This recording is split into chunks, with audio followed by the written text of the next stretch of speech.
भारत माता की, भारत माता की, भारत माता की। ये इतनी प्यारी गुड़िया है, वाह। नाम क्या है इसका?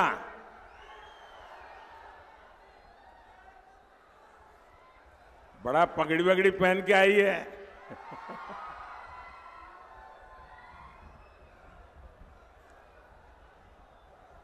ना तेलंगाना कुटुंब सभ्युलंदरिकी नमस्कारायो। ये मेरा सौभाग्य है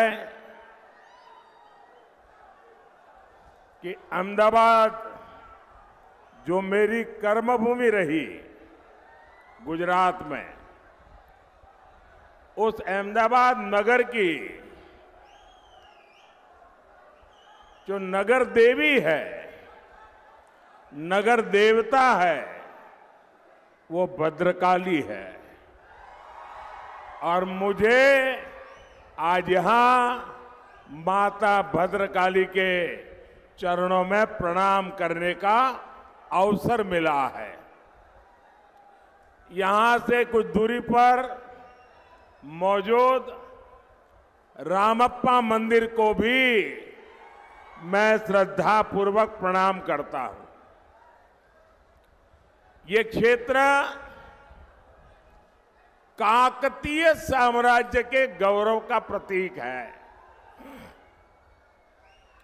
और तीसरे चरण के मतदान के अगले दिन मुझे इस क्षेत्र में आपसे आशीर्वाद लेने का सौभाग्य मिला है।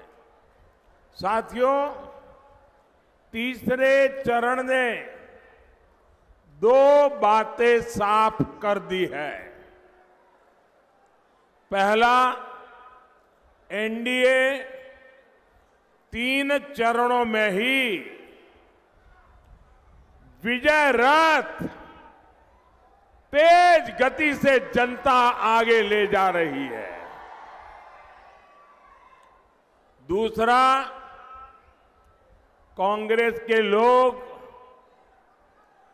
मैग्नीफाइंग ग्लास लेकर अपनी सीटें खोज रहे हैं। आज तेलंगाना में आपका उत्साह, ये आपके आशीर्वाद इतने अद्भुत है। मैं एक और बात कह सकता हूं, चौथे चरण में कांग्रेस का सामान्य मैग्नीफाइंग ग्लास से काम नहीं चलेगा। कांग्रेस को अपनी सीटें खोजने के लिए माइक्रोस्कोप की जरूरत पड़ेगी। నా తెలంగాణ కుటుంబ సభ్యులందరికీ నమస్కారాలు। నా అదృష్టం ఏమిటంటే నేను పనిచేసినటువంటి అహ్మదాబాద్ యొక్క అధిష్టాత్రి దేవత కూడా భద్రకాళి। ఆ భద్రకాళి అమ్మవారికి ఆమె చరణాలకు నేను ప్రణామం చేస్తున్నాను। ఇక్కడి నుంచి కొంచెం దూరంలో ఉన్నటువంటి రామప్ప మందిరానికి కూడా నేను నమస్కారాలు చెబుతున్నాను। ఈ ప్రాంతము కాకతీయుల విజయ గౌరవ పతాకకు ప్రతీక। అదేవిధంగా 3వ దశ పోలింగును పూర్తి చేసుకుని నేను ఇక్కడికి వచ్చి మీ ఆశీర్వాదాన్ని తీసుకునేటటువంటి అదృష్టాన్ని పొందాను। మిత్రులారా, 3వ దశ పోలింగ్ 2 విషయాలని స్పష్టం చేసింది। మొట్టమొదటి విషయం, ఎన్డీఏ మొదటి 3 చరణాలలోనే, మొదటి 3 దశల్లోనే విజయ రథము అత్యంత వేగవంతంగా ప్రయాణం చేస్తున్నది। రెండవ విషయం, కాంగ్రెస్ తన సీట్లు ఎక్కడెక్కడ గెలుస్తుందా అని భూతద్దం పెట్టి చూసేటటువంటి పరిస్థితి వచ్చింది. నేడు తెలంగాణలో మీ ఉత్సాహము, మీ ఆశీర్వాదము చాలా అద్భుతంగా ఉంది. నేను మరొక్క మాట చెప్పదలుచుకున్నాను. 4వ చరణం పూర్తయ్యేసరికి కాంగ్రెస్ తన సీట్లను భూతద్దంతో వెతికితే దొరకవు. దానికోసము మైక్రోస్కోప్ కావలసి ఉంది. साथियों, मेरे लिए और बीजेपी के लिए वारंगल हमेशा से बहुत खास रहा है। 40 साल पहले जब बीजेपी के 2 एमपी थे, उनमें से एक सांसद, एक एमपी हनुमकोंडा से ही थे। बीजेपी आपका ये आशीर्वाद इसने कभी नहीं भूल सकती। जब भी कोई मुश्किल आई है, वारंगल के लोगों ने हमेशा बीजेपी का साथ दिया है और इसलिए बीजेपी वारंगल को बीआरएस और कांग्रेस के शिकंजे से बाहर निकालने में कोई कसर बाकी नहीं छोड़ेगी। మిత్రులారా, నా దృష్టిలో వరంగల్ చాలా ముఖ్యమైనటువంటి ప్రధానమైనటువంటి చోటు. ఎందుకంటే 40 సంవత్సరాల క్రితము బీజేపీకి ఇద్దరే ఎంపీలు ఉన్నప్పుడు అందులో ఒకరు మన హనుమకొండ నుంచి మన కీర్తిశేషులు జంగారెడ్డి గారు. బీజేపీ మీ యొక్క ఈ అభిమానాన్ని, ఆశీర్వాదాన్ని, స్నేహాన్ని ఎప్పటికీ మరిచిపోలేదు. మాకు ఎప్పుడు కష్టం వచ్చినా వరంగల్ ప్రజానీకం మా వెన్నంటి నిలిచారు. అందుకే బీజేపీ వరంగల్లో బీఆర్ఎస్ కాంగ్రెస్ యొక్క ఇనప గుప్పటి నుంచి వరంగల్ని బయటకు తీసేందుకు సర్వ ప్రయత్నాలను చేయబోతోంది. साथियों, आज आप सबके सामने विकसित भारत, विकसित तेलंगाना का सपना है। आप चाहते हैं ना कि भारत विकसित बने? आप चाहते हैं ना भारत विकसित बने? आप चाहते हैं ना भारत विकसित बने? आप चाहते हैं ना भारत की साख पूरी दुनिया में आगे बढ़े? आप चाहते हैं ना? आप चाहते हैं ना कि आपके बच्चों का भविष्य उज्जवल हो?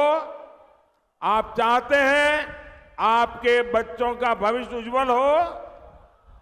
आजकल आप देख रहे हैं विश्व किस हालात से गुजर रहा है। दुनिया में हर ओर अस्थिरता है, अशांति है, संकट है। ऐसे में क्या देश की कमान गलत हाथों में दी जा सकती है? इसलिए ही देश कह रहा है, फिर एक बार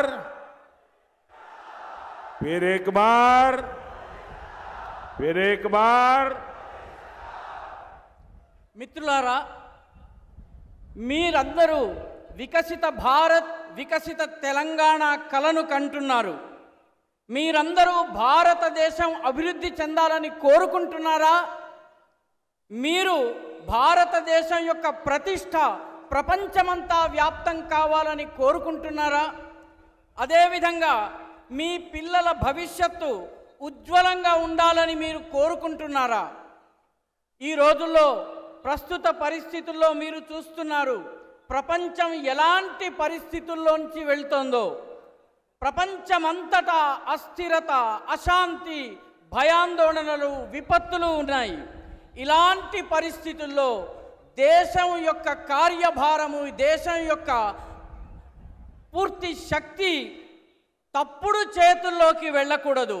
అందుకే దేశం ఏమంటోందంటే అబ్ కీ బార్ మోదీ సర్కార్ అంటోంది. साथियों, 10 साल पहले की कांग्रेस की केंद्र सरकार कोई उसके पापों को भूल नहीं सकता। हर कुछ दिन में हजारों करोड़ रुपए का नया घोटाला सामने आ जाता था।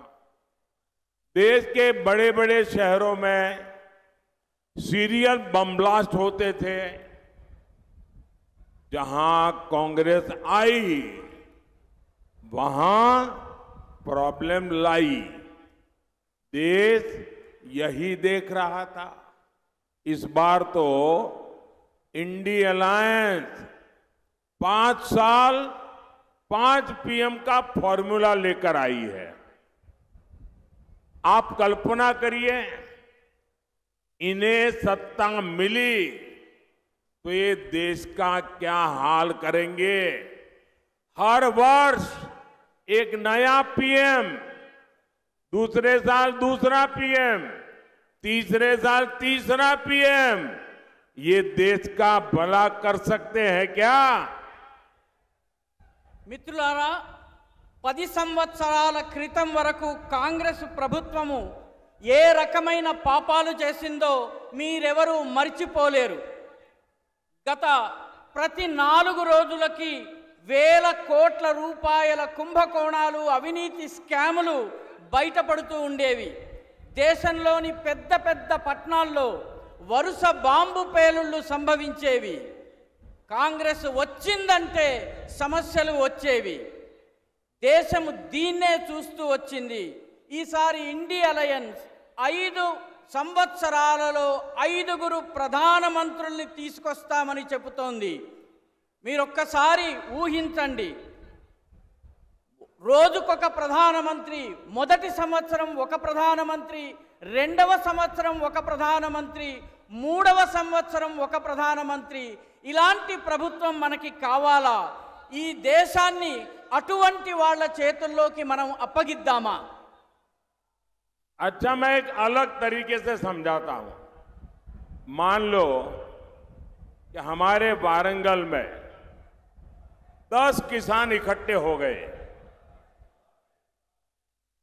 और 10 किसान इकट्ठे होकर के उन्होंने किसी को बुलाया जो जमीन में पानी कहां है उसकी खोज करने वाले को, और 10 किसानों ने पूछा कि भाई हम 10 खेतों के लिए पानी के लिए जमीन से पानी निकालना चाहते हैं।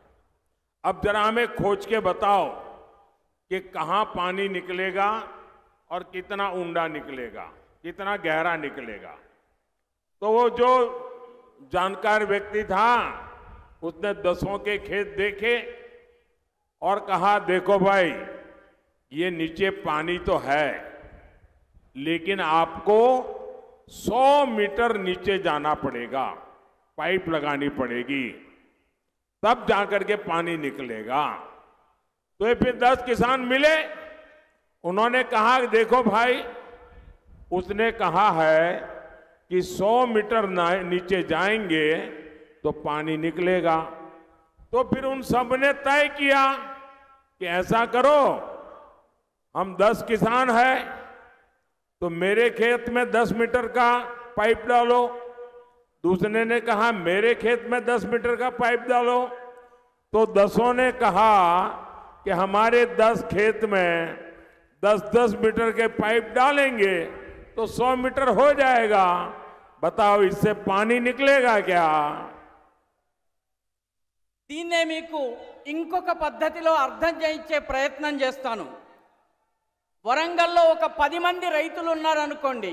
ఈ 10 మంది రైతులు కలిసి తమ పొలాల్లో బోరు పైపు వేయించుకోవాలనుకున్నారు. వీళ్ళు ఒక నిపుణుని పిలుచుకొచ్చారు. ఆ నిపుణుడు మొత్తము పరిశీలించిన తరువాత ఇక్కడ 100 మీటర్లు లోపల తవ్వినట్లయితే మీకు నీరు పడుతుంది అని చెప్పాడు. అప్పుడు ఈ 15 మంది రైతులు ఒక్కొక్కరు నా పొలంలో 10 మీటర్లు, పక్కవాడి పొలంలో 10 మీటర్లు, ఆ పక్కవాడి పొలంలో 10 మీటర్లు, ఇలా 10 మంది పొలాల్లో 10 మీటర్లు గనక బోరు తవ్వినట్టయితే 100 మీటర్లు అయిపోతుందని అన్నారు. ఇలా చేస్తే నీళ్ళు వస్తాయా? కాబట్టి ఈ రకమైనటువంటి ప్రభుత్వం మనకు వద్దు అని చెప్తున్నారు. अब बताइए, ये कहते हैं कि हर पार्टी का एक एक प्रधानमंत्री, हर वर्ष एक एक प्रधानमंत्री, जैसे उस किसान का बेचारे का पानी नहीं निकला, ये देश का भी कुछ भला नहीं कर सकते. కాబట్టి ప్రతి పార్టీకి ఒక్కొక్క ప్రధానమంత్రి ఉన్నట్లయితే ఈ దేశం యొక్క భవిష్యత్ ఏమవుతుంది? ఏ రకంగానైతే ప్రతి పొలంలోనూ 10 మీటర్లు బోరు పంపు వేస్తే నీళ్లు రావో, అదే రకంగా ఒక్కొక్క పార్టీకి ఒక్కొక్క ప్రధానమంత్రి, ఒక్కొక్క ఏడాదికి ఒక్కొక్క ప్రధానమంత్రి ఉంటే ఈ దేశం బాగుపడుతుందా? साथियों, कांग्रेस झूठ की कितनी बड़ी मास्टर है, तेलंगाना से बेहतर कौन जानेगा? मैं आपसे पूछता हूं, कांग्रेस ने अपनी सबसे बड़ी नेता के जन्मदिन से पहले किसानों का कर्ज माफ करने का वादा किया था. इन्होंने झूठ बोला कि नहीं बोला? अब ये लोग 15 अगस्त तक अपने वादे टाल रहे हैं, क्या कि लोकसभा का चुनाव खत्म हो जाए फिर वो हाथ ऊपर कर दे. क्या ये आपसे धोखा नहीं है? आपकी भावनाओं का अपमान नहीं है?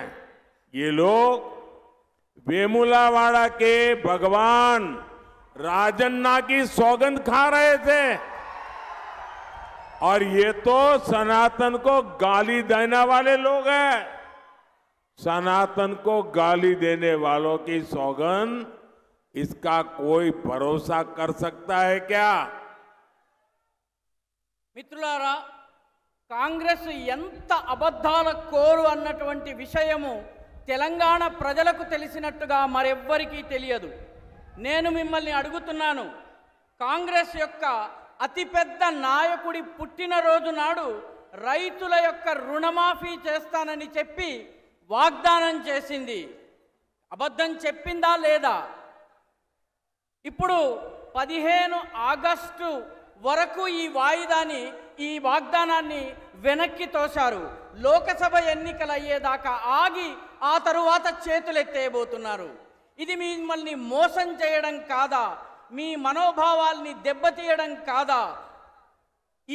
వీళ్ళు వేములవాడ రాజన్న మీద ప్రతిజ్ఞ చేస్తున్నారు, ఒట్టు పెట్టుకుంటున్నారు, కానీ మరొక వైపు సనాతనాన్ని తిడుతున్నారు. సనాతన ధర్మాన్ని తిట్టేటటువంటి వాళ్ళు పెట్టేటటువంటి ఒట్టుని ఎవరైనా నమ్మగలరా? साथियों, कांग्रेस ने तेलंगाना आंदोलन में बलिदान देने वालों के परिवार को पेंशन देने का वादा किया था. कभी भी वो वादा पूरा किया क्या? कांग्रेस ने 250 स्क्वायर यार्ड जमीन देने के लिए कहा था. आप बताइए, जमीन मिली क्या? कांग्रेस ने महिलाओं को हर महीने 2500 रुपीज देने का वादा किया था. आज तक यहाँ की महिला इसका इंतजार कर रही है. यहाँ तेलंगाना में पावर कट इतने ज्यादा बढ़ गए हैं कि लोगों का जीना मुश्किल हो गया है. ऐसी विश्वासघाती कांग्रेस क्या आपका भला कर सकती है? మిత్రులారా, కాంగ్రెస్ పార్టీ తెలంగాణ కోసం బలిదానం చేసిన వాళ్ళ కుటుంబ సభ్యులకి పెన్షన్ ఇస్తానని వాగ్దానం చేసింది. ఆ వాగ్దానం పూర్తయిందా? అదేవిధంగా కాంగ్రెస్ 250 గజాల భూమిని ఇస్తానని చెప్పి కూడా, స్థలాన్ని ఇస్తానని చెప్పి కూడా వాగ్దానం చేసింది. ఆ భూమి లభించిందా? కాంగ్రెస్ మహిళలకు నెలకు 2500 రూపాయలు ఇస్తానని వాగ్దానం చేసింది. ఇప్పటికీ మహిళలు ఆ 2500 రూపాయల కోసం ఎదురు చూస్తున్నారు. ఇక్కడ తెలంగాణలో విద్యుత్ కోతలు, పవర్ కట్స్ ఎంతగా పెరిగిపోయినాయంటే ప్రజలకు ఈ గంట గడవడం కష్టమైపోతోంది. ఇటువంటి నమ్మక ద్రోహి అయిన కాంగ్రెస్ మీకు ఎలాంటి మేలు చేయగలదు? ఒక్కసారి ఆలోచించండి. साथियों, जब से कांग्रेस आई है तेलंगाना का विकास ठप पड़ा है, सरकार का खजाना खाली हो गया है। जरा बताइए ये पैसा कहां जा रहा है? तेलंगाना की जनता का पैसा डबल आर टैक्स के नाम पर लूटा जा रहा है। और यहां चर्चा है कि डबल आर टैक्स में एक हिस्सा पहले आर के लिए हैदराबाद जाता है, दूसरा हिस्सा दूसरे आर के लिए दिल्ली भेजा जाता है। మిత్రులారా, కాంగ్రెస్ ప్రభుత్వం అధికారంలోకి వచ్చినప్పటి నుంచి అభివృద్ధి పూర్తిగా ఆగిపోయింది. ప్రభుత్వం యొక్క ఖజానా పూర్తిగా ఖాళీ అయిపోయింది. మీరు చెప్పండి, ఈ డబ్బులన్నీ ఏమవుతున్నాయి? ఇక్కడ తెలంగాణలో చర్చ ఏమిటంటే డబల్ ఆర్ ట్యాక్స్ అనే పేరిట ప్రజలని దోపిడీ చేయడం జరుగుతోంది. ఈ డబల్ ఆర్ ట్యాక్స్లోని మొదటి ఆర్ కోసము ఒక భాగం హైదరాబాద్కు వెళితే రెండవ ఆర్ కోసము ఢిల్లీకి వెళ్తోంది. कांग्रेस हो या इंडी अलायंस, ये जहां सत्ता में आए वो राज्य उनका एटीएम बन गया।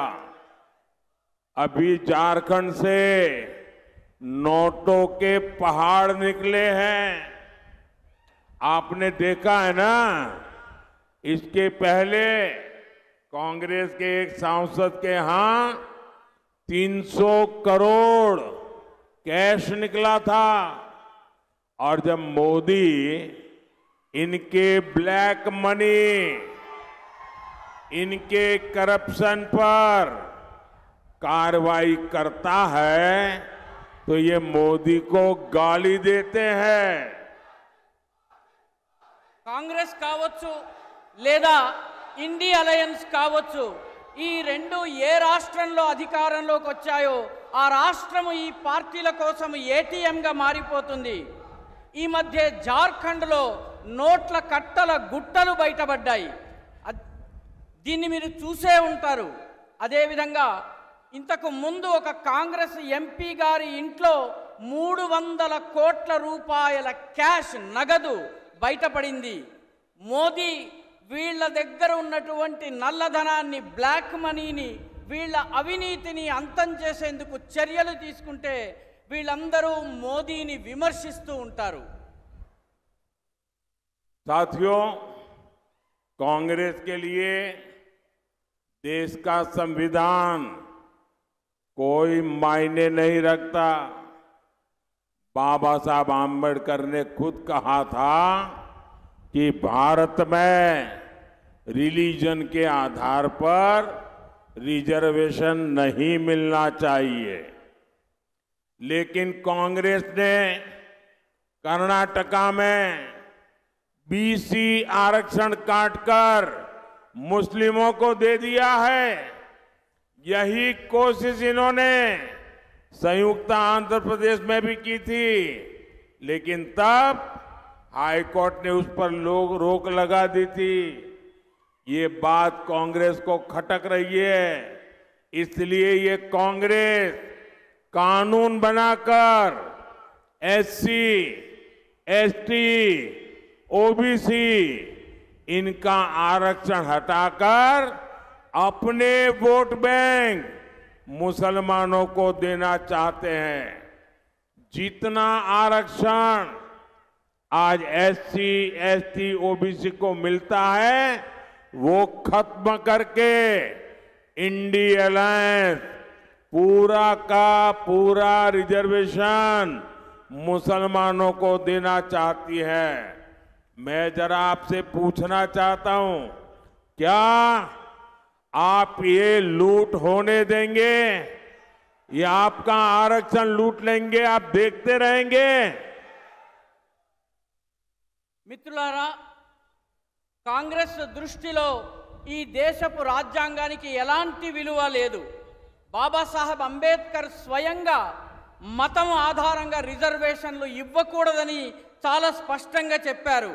కానీ కాంగ్రెస్ కర్ణాటకలో వెనకబడిన తరగతులు అంటే బీసీల రిజర్వేషన్ను కత్తిరించి ముస్లింలకు ఇచ్చింది. ఇదే ప్రయత్నము అవిభక్త ఆంధ్రప్రదేశ్లో కూడా చేయడం జరిగింది. కానీ హైకోర్టు దీనిని నిలువరించింది, నిలిపివేసింది. దీన్ని కాంగ్రెస్ ప్రభుత్వం సహించలేకపోతోంది. అందుకే చట్టాన్ని చేసైనా సరే షెడ్యూల్డ్ కులాలు, షెడ్యూల్డ్ తరగతులు, ఓబీసీలకు సంబంధించిన రిజర్వేషన్ను తొలగించి తమ ఓట్ బ్యాంక్ అయినటువంటి ముస్లింలకు ఇవ్వాలని అనుకుంటోంది. ఎంత రిజర్వేషన్ అయితే ఎస్సీ, ఎస్టీ, ఓబీసీలకు లభిస్తుందో దానిని పూర్తిగా నిలుపు చేయాలని చెప్పి ఇండి అలయన్స్ మొత్తము దేశంలో ఉన్నటువంటి రిజర్వేషన్ అంతా కూడాను ముస్లిములకు ఇవ్వాలని ప్రయత్నిస్తున్నది. మీరు ఇలా జరగనిస్తారా? రిజర్వేషన్లను తొలగించటాన్ని మీరు అంగీకరిస్తారా? ये कांग्रेस वालों को पहचानो। ये एससी, एसटी, बीसी उसका आरक्षण मुसलमान को देने को तो तैयार है, लेकिन मेरा माड़ीगा समाज वो अपने अधिकारों की लड़ाई लड़ रहा है, उसको न्याय देने को तैयार नहीं। मेरा छोटा भाई कृष्णा आज यहां मौजूद है और माड़ीगा समाज के अन्याय को दूर करने के लिए ये मोदी ने वादा किया है, असेंबली में किया था। मैं भूल नहीं जाऊंगा, मैं इसे पूरा करके रहूंगा।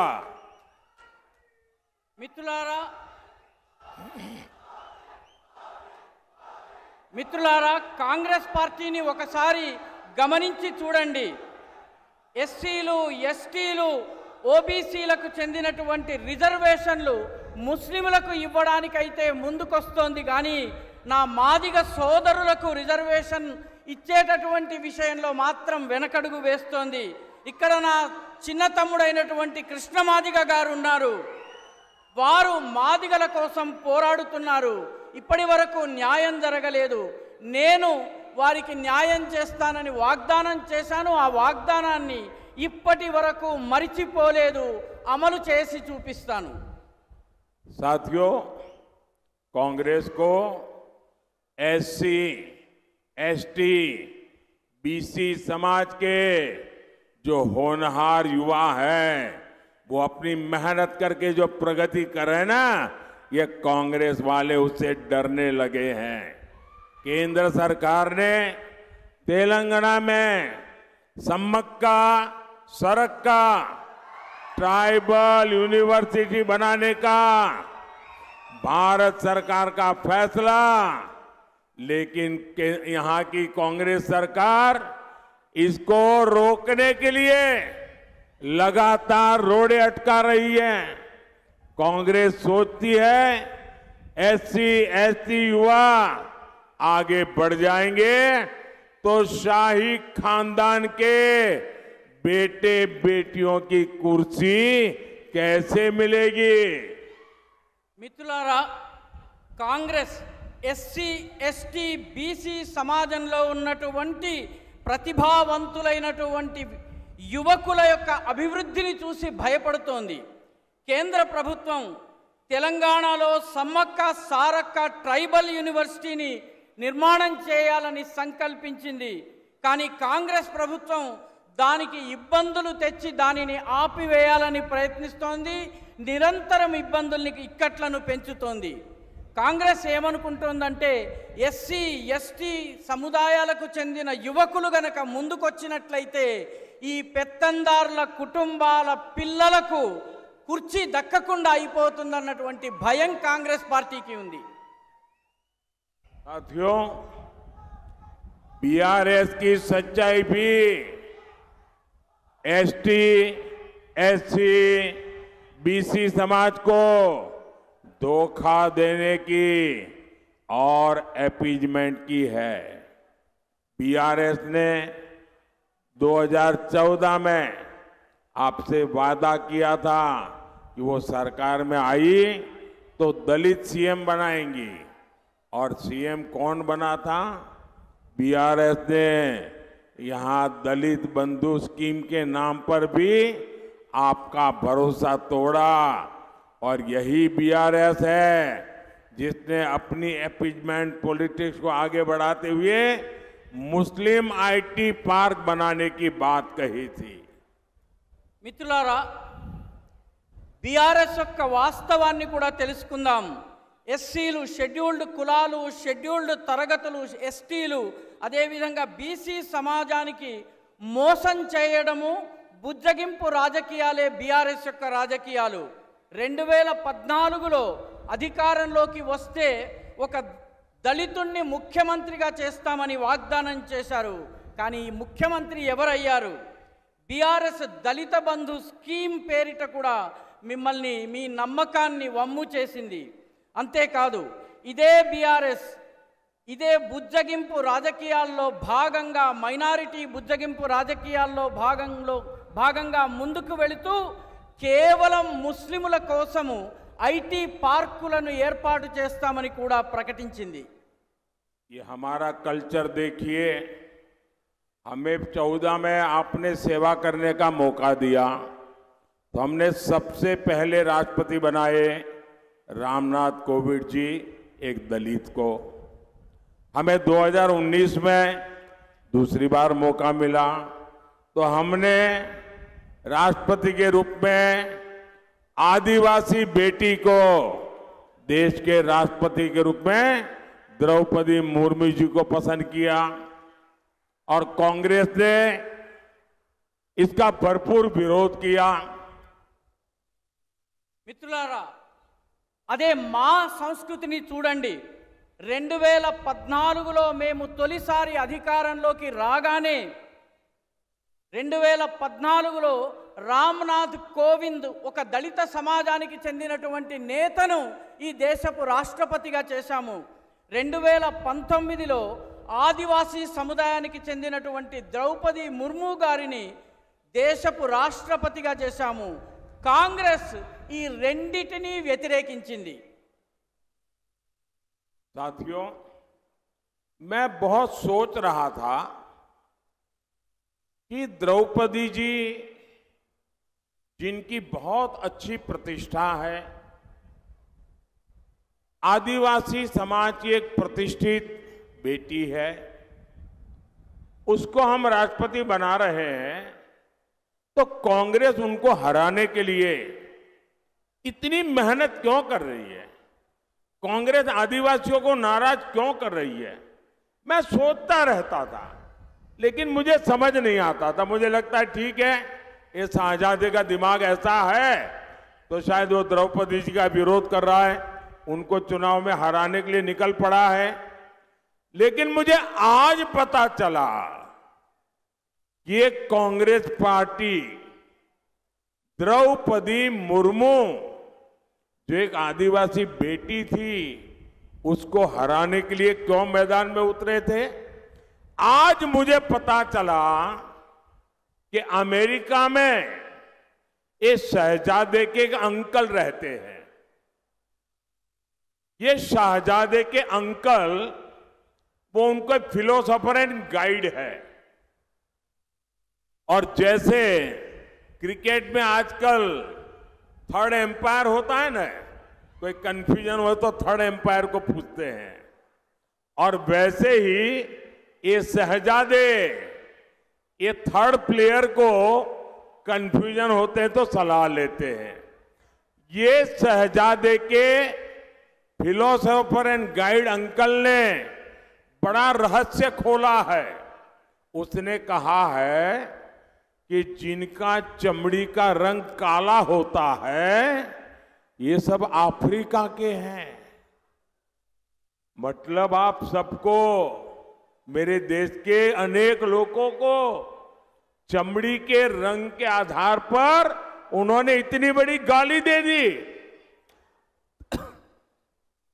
तब जाकर के मुझे समझ आया कि चमड़ी का रंग देख करके उन्होंने मान लिया कि द्रौपदी मुर्मू भी अफ्रीकन है और इसलिए उनकी चमड़ी का रंग काला है तो उनको हराना चाहिए।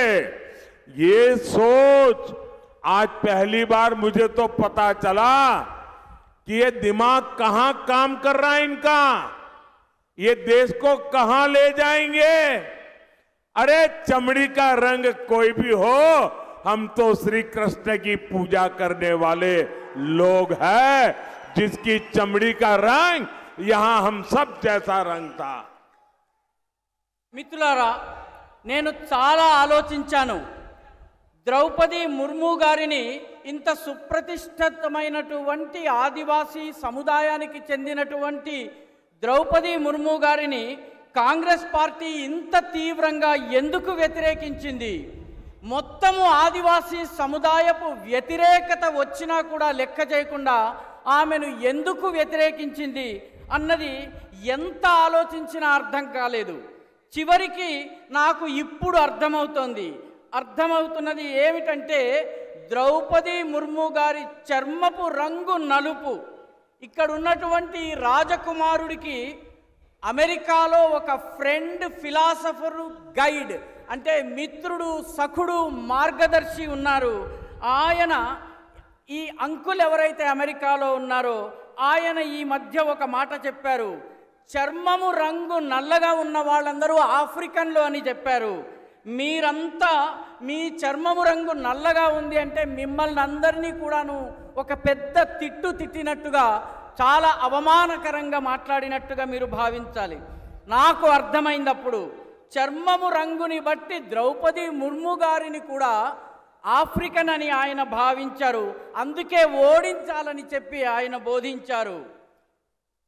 మెదడు ఎక్కడిది, ఆలోచన ఎక్కడిది అన్నది మనం అర్థం చేసుకోవాలి. చర్మపు రంగు నల్లగా ఈ దేశంలో చాలా మందికి ఉంటుంది.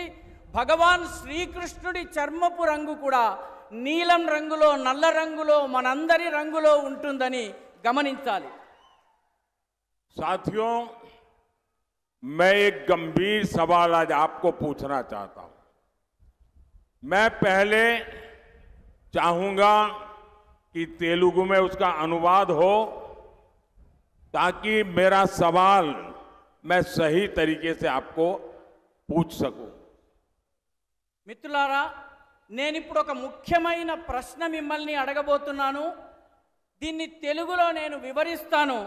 ఆ తరువాత మీరు దీనికి జవాబు ఇవ్వవలసి ఉంటుంది. साथियों, मेरा सवाल है और आप तेलुगु में बोलने के बाद मुझे जवाब देना.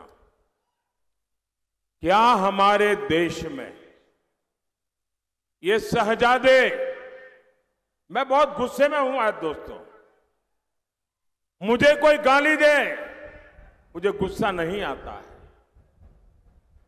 मैं सहन कर लेता हूं. लेकिन आज शहजादे के फिलोसोफर ने इतनी बड़ी गाली दी है जिसने मुझ में गुस्सा भर दिया है. कोई मुझे बताइए, क्या मेरे देश में चमड़ी के रंग के आधार पर लोगों की योग्यता तय होगी? क्या चमड़ी के रंग का खेल शहजादे को किसने इजाजत दी है? संविधान सर पे लेकर के नाचने वाले लोग चमड़ी के रंग के आधार पर मेरे देशवासियों का अपमान कर रहे हैं। మిత్రులారా, ప్రశ్నను తెలుగులో వివరిస్తాను. మన దేశంలో కూడా ఈ రాకుమారుడు ఎవరైతే ఉన్నారో, ఈ పెత్తందారుల పెద్ద కుమారుడు ఎవరైతే ఉన్నారో, ఆయన మీద నాకు చాలా కోపం వస్తుంది. నన్ను తిడితే నాకు కోపం రాదు, కానీ నా దేశంలో ఉన్నటువంటి అనేక మంది ప్రజలను, ఇక్కడ ఉన్నటువంటి వాళ్ళ చర్మం రంగుని పట్టి ఈ దేశపు రాకుమారుడి ఫిలాసఫర్, వారి యొక్క మార్గదర్శకుడు లండన్లో కూర్చుని, అమెరికాలో కూర్చుని తిట్టడము నాకు కోపం తెప్పిస్తోంది. మీరు చెప్పండి, ఈ దేశంలో చర్మపు రంగుని పట్టి యోగ్యతను నిర్ధారిస్తారా? జవాబివ్వండి. ఈ దేశంలో రాజ్యాంగాన్ని తమ నెత్తిన పెట్టుకుని తిరిగేటటువంటి వాళ్ళు చర్మం ఆధారంగా వ్యక్తుల గొప్ప హెచ్చు తగ్గులని నిర్ధారించడం సబబా? జవాబివ్వండి.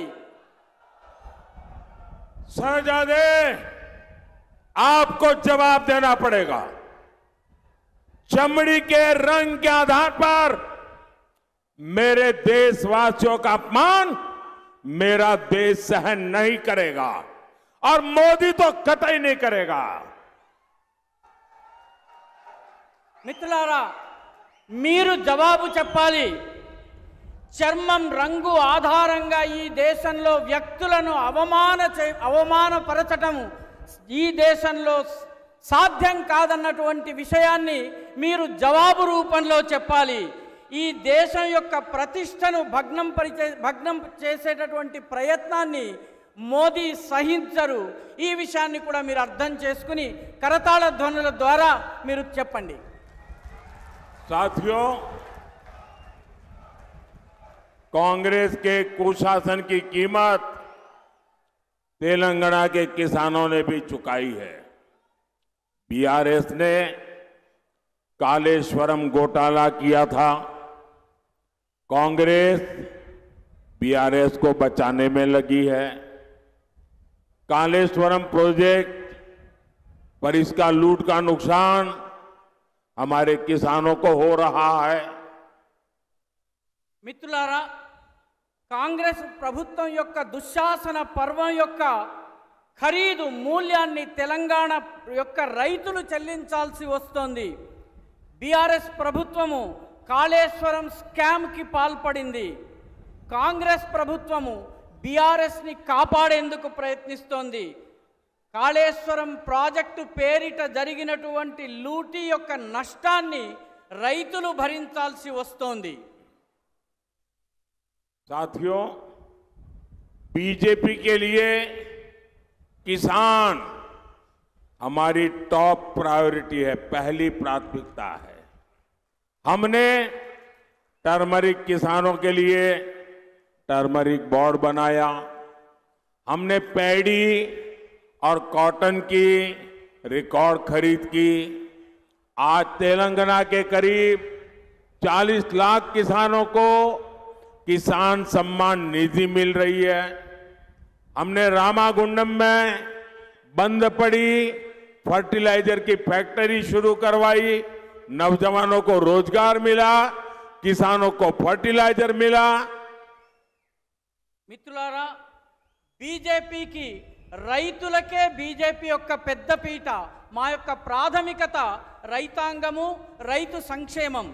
అందుకే పసుపు రైతుల కోసము టర్మరిక్ బోర్డుని, పసుపు బోర్డుని ఏర్పాటు చేశాము. వరి ధాన్యము, పత్తి కోసము రికార్డు స్థాయిలో కొనుగోళ్లు చేశాము.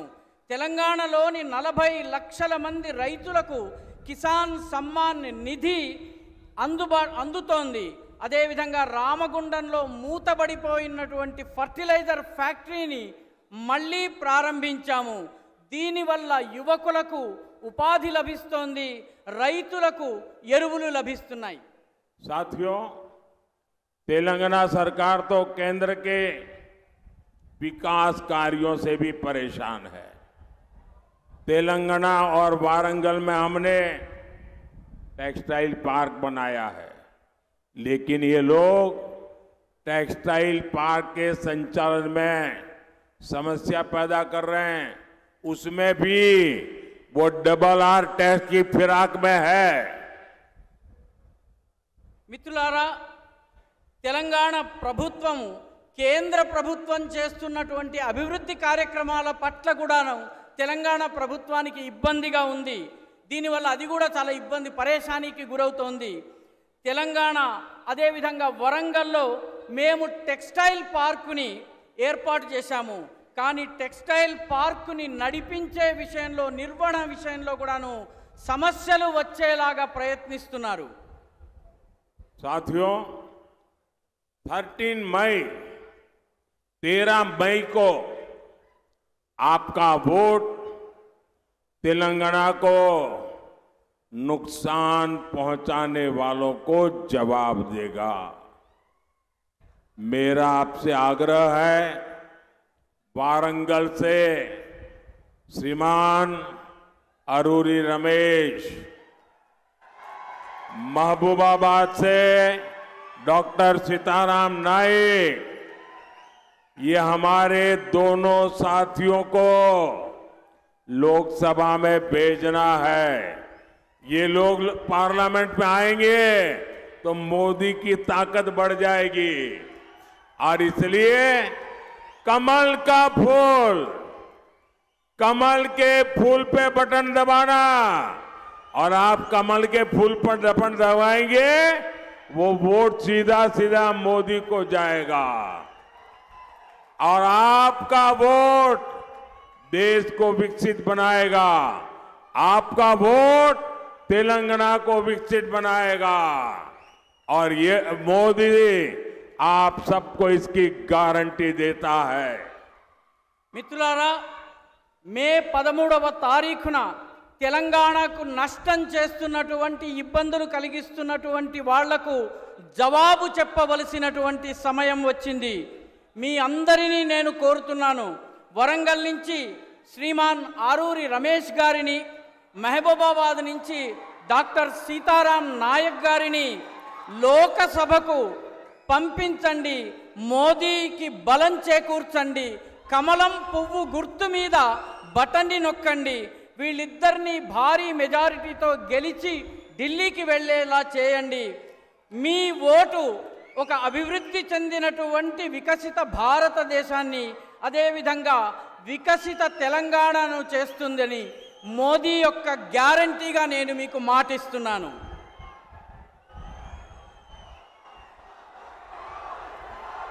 मेरे साथ बोलिए, भारत माता की జై. भारत माता की। बहुत बहुत धन्यवाद।